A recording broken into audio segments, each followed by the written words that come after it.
Малын махыг малаас гарч байгаа бүтээгдэхүүнийг экспортлж орлого өснө. Тэрийг бид нар сүүлийн бараг 20 гаруй жил ярьсан.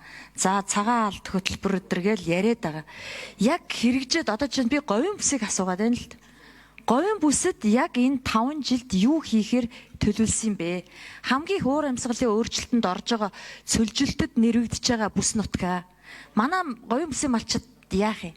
5,000 жилийн түүхтэй уламжлалт мал аж ахуй л да. Бид нар энэ хатуу ширээ уур амьсгалда дасан зохицоод ажиллаад амьдраад ирдсэн.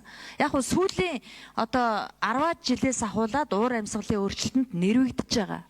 Тэгэхээр энэ хоёр сайда хөгжлийн яам хасцсан гэдээ одоо тэг юу ч байхгүй мó үнэхээр? Юу ч байхгүй мó? Юу ч байхгүй мó тэгээд? Тэгээ яах юм? Тэгээд малчид яах юм? Мал аж ахуй яах юм?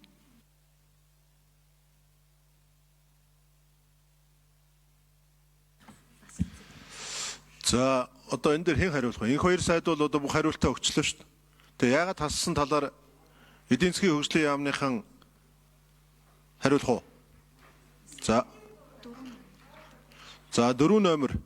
За нэр албан тушаалаа хэлээд хариулаарай та. Гишүүний асуултанд хариулъя. Эдийн засгийн хөгжлийн яам төгөлдөр. Хүнс хөдөө аж ахуйн хөнгөн үйлдвэрийн яамнаас улсын хөрөнгө оруулалтын хөтөлбөрт нийт 20 төслийн санал ирсэн. Цахим системээр ирсэн. Улсын хөрөнгө оруулалтын хөтөлбөрт тусах төсөл нь 30 тэрбум төгрөгөөс дээш өртөгтэй. Тээзүү зураг төсөл нь боловсруулагдсан. Урт дунд хугацааны бодлоготой нийцсэн байх ба санхүүжлийн их усүрэнд бүгд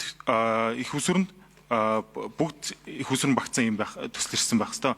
За эрсдэн төслүүдийг эдийн засгийн хөгжлийн яамны шадар сайдын тушаалаар баталсан улсын хөрөнгө оруулалтын хөтөлбөр боловсруулах аргачлалын дагуу үнэлж ирэмэлсэн. Тэгээд тус аргачлалын дагуу үнэлж ирэмлэхдээ бид нар нэгдүгээрт ач холбогдол, хоёрдугаарт хэрэгжих боломж гэсэн хоёр ерөнхий шалгуурын дагуу 8 дэд шалгуурын дагуу үнэлж нийт 8 төслийг тусгасан. Энэ тусгасан 8 төсөл маань болохоор санхүүжилтийн их усүр шийдвэрлэгсэн дээр 5 төсөл тусгагдсан. Нийт 415.3